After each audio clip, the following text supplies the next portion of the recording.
أعوذ بالله من الشيطان الرجيم. بسم الله الرحمن الرحيم.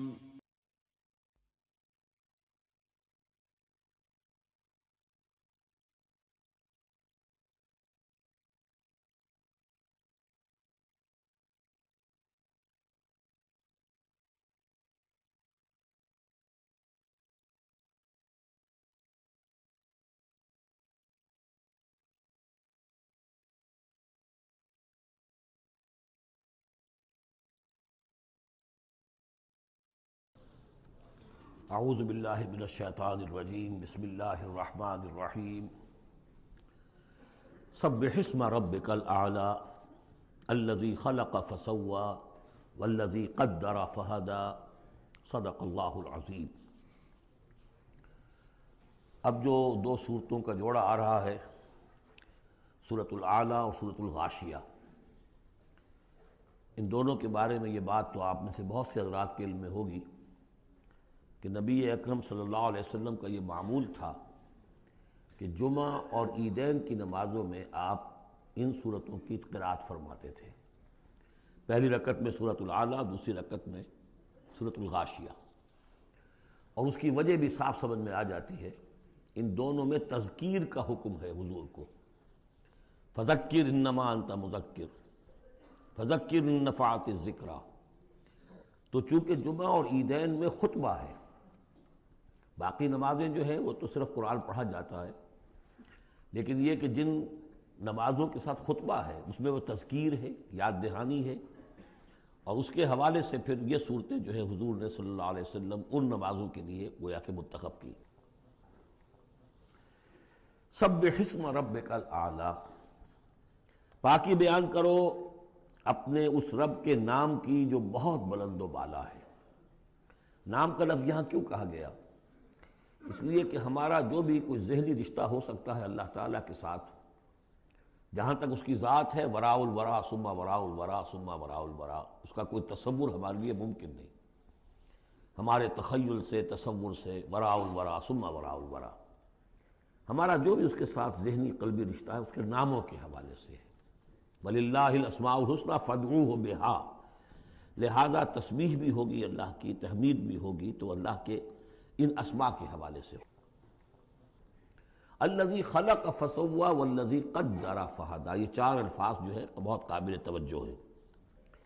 جیسے کہ اس سے پہلے ہم پڑھ چکے ہیں کہ تین الفاظ میں تخلیق کے عمل کو اللہ تعالیٰ نے واضح کیا تقسیم کرتے ہوئے، هو اللہ الخالق البارئ المصور۔ ایک شے کا پہلے ایک ذہن میں نقشہ بنتا ہے، پھر اس کا بالفعل اس کو پھر باہر جو ہے اس کا وجود آتا ہے، پھر اس کے فنشنگ ٹچز ہوتے ہیں، پھر تصویر ہے اس کی۔ الخالق الباری المصور، یہ سورہ حشر کے آخر میں جو اسماء کا گلدستہ ہے سب سے بڑا قرآن حکیم میں، اس میں آخر میں یہی تین ہیں۔ یہاں چار الفاظ ہیں، خلق فسوا۔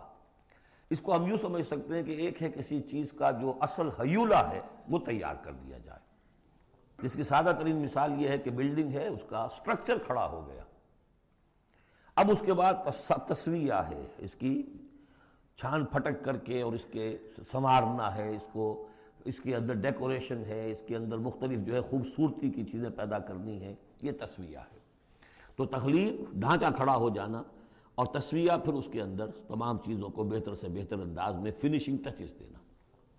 والذی قدر فہدی، اب ہر شے کی جو کہ ان دو مراحل سے گزر چکی ہے، تخلیق اور تسویہ کے دو مراحل سے، اب اس کے لیے ایک اندازہ مقرر کیا جاتا ہے، اس کی کیا کیپیبلٹیز ہیں، اس کی کیا پوٹینشیلٹیز ہیں، یا یوں کہیے اس کی کیا لیمیٹیشنز ہیں۔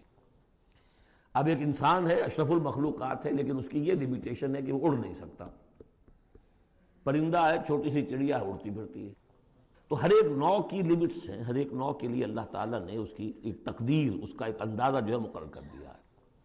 پھر انواع کی تقدیر مقرر، انسانوں کی بھی تقدیر ہے، وہ جو میں بتا چکا ہوں، شاکلہ جو بنتا ہے، وہ جو بھی جینز آئے ہیں وہ تو اس کے گویا کہ گیون ہیں اس کے لیے، کسی کو ذہانت والے ملے ہیں، کسی کے اندر جسمانی قوت والے زیادہ ہیں، کسی میں کوئی اور وصف ہے، تو یہ بھی اس کے لیے گیون ہے، اور اس سے اس کا شاکلہ تیار ہو جاتا ہے، اس کی شخصیت کا ایک سانچہ بنتا ہے۔ اب ظاہر بات ہے کہ اس کے اندر جو بھی اب وہ محنت کرے گا اس کے اندر اندر کرے گا، اس سانچے سے باہر نہیں نکل سکتا۔ جیسے انگریزی کی کہاوت کہہ لیجئے یا جو بھی اسے کہیں کہ وہ کہتے ہیں کہ you can't outgrow your skin, یہ کھال جو ہے ہمارے جسم پر چڑھی ہوئی ہے، آپ کتنے ہی موٹے ہو جائیں، میں اور کتنا ہی پھیل جاؤں، لیکن کھال سے باہر تو نہیں نکلوں گا، کھال وہ پھیلتی چلی جائے گی، تو کھال کے اندر رہنا ہے۔ اسی طرح وہ جو سانچہ بن گیا ہے انسان کی شخصیت کا، نیکی کریں گے تو اسی کے اندر اندر کریں گے، بدی کریں گے تو اس کے اندر اندر کریں گے۔ اب اس کی کوانٹٹی جو ہے وہ اللہ تعالیٰ کے ہاں فیصلہ کن نہیں ہے، اللہ تعالیٰ یہ دیکھ لے گا کہ اس شخص کے اندر کتنی کیپیبلٹی تھی، اس کے حساب میں اس نے کیا کیا۔ ایک شخص 100 درجے تک جا سکتا تھا، وہ گیا ہے 50 درجے تک۔ ایک شخص جا ہی سکتا تھا 50 تک اور وہ 50 تک چلا گیا، تو وہ 50 تک جو ہے وہ 100% کامیاب ہو گیا اور یہ جو ہے ناکام شمار ہو جائے گا۔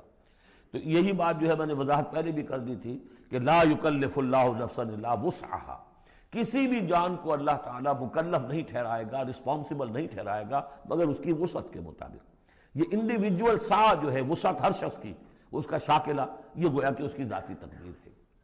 فہدا، چوتھی چیز ہے کہ ہر شے کا ایک اندازہ مقرر کرنے کے بعد پھر ایک جبلی ہدایت اس کو دے دی جاتی ہے، چلو ادھر۔ پہلی جبلی ہدایت ہے جس کا ذکر آ جائے گا ابھی تھوڑی دیر کے بعد۔ جبلی ہدایت جو ہے وہ ہر بکری کے اندر ہدایت ہے کہ یہ چیز تمہارے کھانے کی ہے، یہ کھانے کی نہیں ہے۔ بہترین گوشت اس کے سامنے ڈال دیجئے وہ تو نہیں کھائے گی، تو جبلی ہدایت ہے اس کی۔ اور گوشت کے اور جو ہے آپ شیر کے سامنے بہت اچھی سبزیاں ترکاریاں لا کر ڈال دیجئے، وہ دیکھے گا بھی، تھوکے گا بھی نہیں، ان کو اسے گوشت چاہیے۔ یہ ہے ہر جبلی ہدایت۔ پھر جبلی ہدایت کے اوپر پھر ہدایت کے اور مراحل ہیں جو اللہ تعالیٰ دیتا ہے، پھر وہ اپنی کتابیں نازل فرماتا ہے، اپنے نبی بھیجتا ہے۔ یہ گویا کہ ہدایت کی تکمیل ہے، ورنہ ہدایت تو بنیادی طور پر جو ہے ہر جبلت کے اندر بھی اللہ نے ودیت کر دی ہے۔ تو یہ ہر کریشن کے لیے یہ 4 الفاظ جو یہاں آئے، سبح اسم ربک الاعلی الذی خلق فسوی والذی قدر فہدی والذی اخرج المرعی، وہی ہے کہ جو نکالتا ہے چارہ زمین سے، فجعلہ غثاء احوا، جو شروع میں تو گھاس اگی ہے تو بڑی خوبصورت ہریاول جو ہے، اس کے بعد وہ سیاہ پڑ جاتا ہے اور چورا چورا ہو جاتا ہے۔ سنقرئک فلا تنسیٰ، اے نبی ہم آپ کو پڑھا دیں گے، آپ بھولیں گے نہیں۔ یہ بھی وہی بات ہے جو سورہ قیامہ میں آ چکی ہے، لا تحرک بہ لسانک لتعجل بہ ان علینا جمعہ وقرآنہ، ہمارے ذمہ ہے، آپ یہ مشقت زیادہ اپنے اوپر نہ لیں، یہ ہم کام کر دیں گے، آپ کے سینے میں اس کو جمع کر دیں گے اور پڑھوا دیں گے، ترتیب بھی بتا دیں گے۔ سنقرئک فلا تنسیٰ الا ما شاء اللہ، سوائے اس کے جو اللہ چاہے۔ تو اگر اللہ چاہے، فرض کیجئے یہ اس لیے بات کو واضح کرنے کے لیے، اللہ بلانا چاہے گا تو آپ لاکھ اپنی زبان کو حرکت دیتے رہیں، اللہ تعالیٰ کی قدرت سے تو آپ باہر نہیں نکل سکتے، آخر اللہ تعالیٰ قدیر ہے اللہ شے پر۔ لیکن یہ کہ یہ صرف اس امکان کو ظاہر کرنے والی بات ہے، اس کا یہ مطلب نہیں کہ اس سے یہ نکل آتا ہے کہ قرآن مجید کی کوئی آیت جو ہے اللہ نے بھلوا بھی دی محمد کو صلی اللہ علیہ وسلم۔ یہ ایسے ہی ہے، قل ان کان للرحمن ولد فانا اول العابدین، اگر اللہ کا کوئی بیٹا ہو تو سب سے پہلے میں پوجوں گا اسے۔ تو یہ اس طرح کی چیز ہے، الا ما شاء اللہ انہ یعلم الجہر وما یخفی، وہ اللہ تعالیٰ جو ہے وہ تو جانتا ہے، خواہ کوئی بلند آواز سے بات کہی جائے اور خواہ اسے چھپایا جائے۔ وَنُيَسِّرُكَ لِلْيُسْرَىٰ، اب یہ لفظ ذرا یہاں نوٹ کر لیجئے، یہ آگے بڑھ کر ایک مضمون کھلے گا اس سے۔ اور سہج سہج تیسیر، یسر سے باب تفعیل، آسان کرنا، اور سہج سہج تھوڑا تھوڑا رفتہ رفتہ ہم آپ کو آسان بنا دیں گے۔ کس چیز کے لیے؟ یسرا، وہ بڑی جو آسانی ہے جنت وہاں پہنچائیں گے، اور جو بڑی کامیابی ہے دنیا میں دین کا غلبہ وہاں بھی پہنچا دیں گے، لیکن سہج سہج ہوگا۔ اس کے لیے اپنا ایک تدریج ہے جو ہماری حکمت میں، ہمارے علم میں ہے۔ ویسے ہم چاہیں آنے واحد میں کر دیں، دین کا غلبہ ہو جائے، کوئی رہے نہ دشمن، آنے واحد میں تمام انسان جو ہے اور تمام جنات کو ابو بکر جیسا بنا دیں، ہم بنا سکتے ہیں۔ لیکن یہ کہ ہماری جو حکمت تخلیق ہے اس میں یہی ہوگا، تیسیر، آہستہ آہستہ، اور یہ فلسفہ آگے چل کر بہت کھلے گا۔ وَنُيَسِّرُكَ لِلْيُسْرَىٰ فَذَكِّرْ إِن نَّفَعَتِ الذِّكْرَىٰ، آپ تو یاد دہانی کراتے رہیے اگر فائدہ دے سمجھانا۔ اور اس میں در حقیقت یہ ہے کہ ذکر جو ہے اللہ تعالیٰ کا اور اللہ تعالیٰ کی تذکیر جو ہے، اگر تو کہہ دیا ہے یہاں پر اگر فائدہ پہنچائے، لیکن اس کا یہ مطلب نہیں کہ اگر فائدہ پہنچائے تبھی تذکیر کی جائے، اس لیے کہ آگے آ رہا ہے سَيَذَّكَّرُ مَن يَخْشَىٰ، یعنی آپ اگر تذکیر کریں گے تو جس کے دل میں کچھ خوف ہے اس کو تو فائدہ ہو جائے گا نا۔ آپ تذکیر فرما رہے ہیں، نئی وحی آ گئی ہے، اسے آپ نے پڑھ کر سنایا ہے، وہ جن کو پرواہ نہیں ہے ان کو تو فائدہ نہیں ہوگا، لیکن آپ کے اہل ایمان ساتھیوں کے علم میں اضافہ ہوگا، ان کے اندر اور جو ہے ایمان جو ہے بڑھے گا۔ سَيَذَّكَّرُ مَن يَخْشَىٰ وَيَتَجَنَّبُهَا الْأَشْقَىٰ، البتہ جو شقی ہے، بدبخت ہے، وہ اس سے اپنا پہلو کترا جائے گا، وہ پہلو موڑ لے گا۔ الذی یصلی النار الکبریٰ، جس کا انجام پھر یہ ہونا ہے کہ وہ بڑی آگ میں جھونکا جائے گا، داخل ہوگا بڑی آگ میں۔ ثم لا یموت فیہا ولا یحییٰ، پھر نہ اس میں وہ مرے گا اور نہ زندہ رہے گا، نہ زندوں میں نہ مردوں میں۔ لا تبقی ولا تذر، سورہ مدثر میں جو آیت آئی تھی، ثم لا یموت فیہا ولا یحییٰ، پھر نہ اس میں اس کو موت آئے گی، نہ وہ زندوں میں ہوگا نہ مردوں میں۔ قد افلح من تزکیٰ، یقیناً کامیاب ہو گیا وہ، یہ مضمون بھی آگے اب پھیلے گا اور بڑھے گا، ترقی کرے گا۔ قد افلح من تزکیٰ، بے شک کامیاب ہوا وہ کہ جس نے تزکیہ حاصل کر لیا، اپنے آپ کو پاک کر لیا۔ یعنی انسانی روح جو ہے وہ اس جسم میں جب قید کی گئی ہے، بنایا گیا بہت بلند، لقد خلقنا الانسان فی احسن تقویم، پھر ڈالا ہے اس میں، اس حیوانی جسد کے اندر، ثم رددناہ اسفل سافلین۔ اب یہ کہ یہاں سے وہ چڑھائی چڑھنی پڑے گی، یہاں سے اوپر اٹھنا ہوگا، آپ کو محنت کرنی ہوگی، ہر انسان کو تزکیہ کرنا ہوگا، فلاح حاصل کرنے کے لیے کچھ اپنے جذبات کو کنٹرول کرنا ہوگا، کچھ اپنی شہوات کو دبانا ہوگا، اپنے نفس کا ضبط نفس کا سامان کرنا ہوگا، کچھ اپنی روح کی تقویت کا سامان کرنا ہوگا، جیسے کہ یہ دو طرفہ پروگرام رمضان کا ہے کہ دن میں روزہ رکھو اور اس حیوانی وجود ہے اسے ذرا کمزور کرو، تھوڑا سا مزمحل کرو، تاکہ اس کا دباؤ جو ہے اس روح ربانی کے اوپر، اس بدن میں کچھ کمی آئے۔ رات کو کھڑے ہو جاؤ اور اس روح کے اندر آبیاری، اس کے اوپر قرآن کے انوار کی بارش کرو، اس سے یہ کہ یہ روح تازہ ہوگی، زندہ ہوگی، اپنے رب کی طرف متوجہ ہوگی۔ یہ ہے عمل تزکیہ۔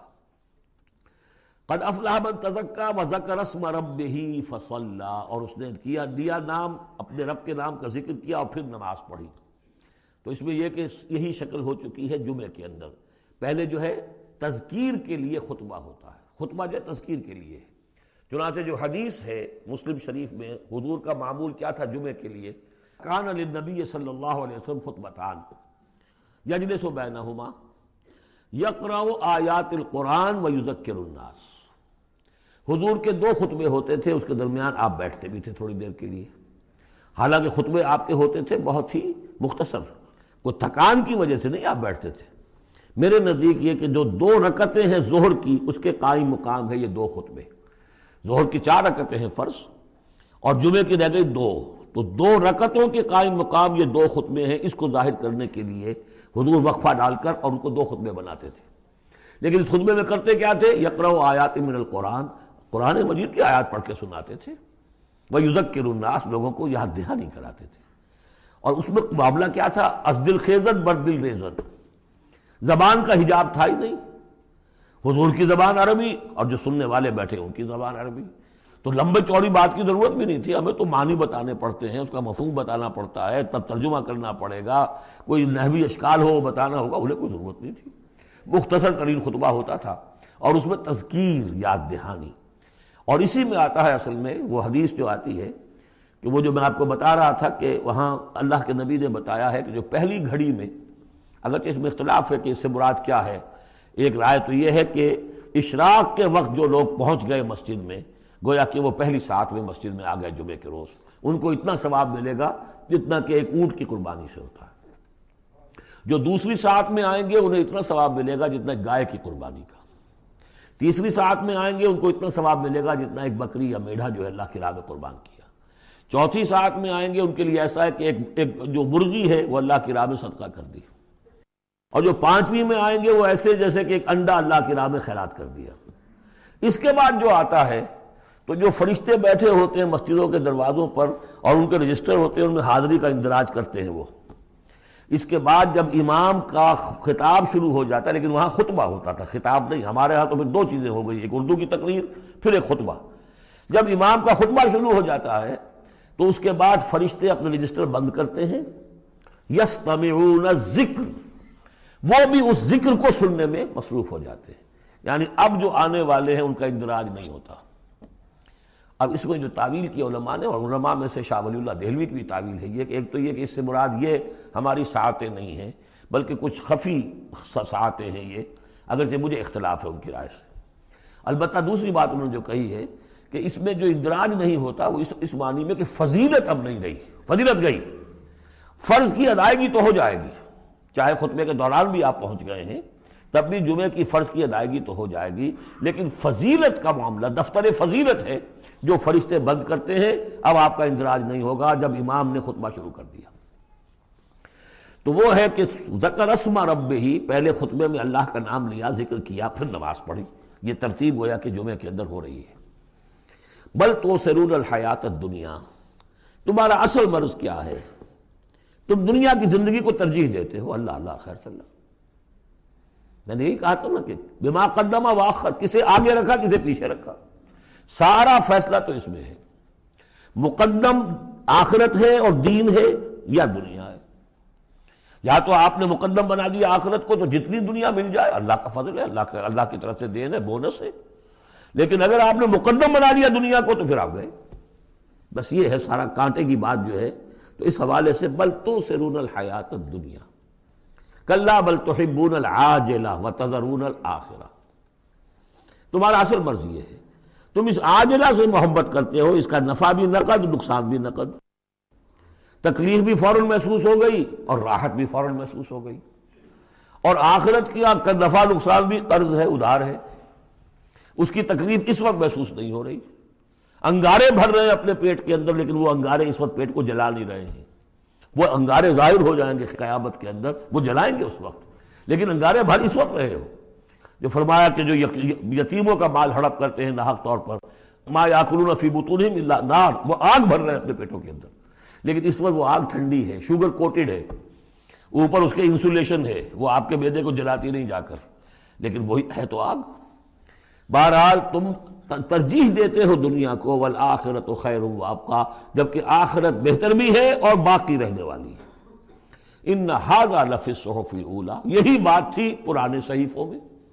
اصل میں یوں سمجھیے کہ جو کانٹے کی بات ہے وہ یہ ہے، جو اصل شے ہے ہدایت اور ضلالت کی جو بات ہے، راز وہ یہ ہے، کس کو مقدم کس کو مؤخر، دنیا یا آخرت۔ صحف ابراہیم و موسیٰ، صحف اولا یعنی ابراہیم کے صحیفے اور موسیٰ کے صحیفے، ان کا ذکر پہلے بھی آیا ہے، تو موسیٰ کے صحیفے ہمیں معلوم ہے، ابراہیم کے نہیں۔ جیسا کہ میں نے عرض کیا، میری ایک رائے ہے کہ جو ہندوؤں کے ہے اپنشد، وہ میرے نزدیک صحف ابراہیمی کی بگڑی ہوئی بدلی ہوئی شکلیں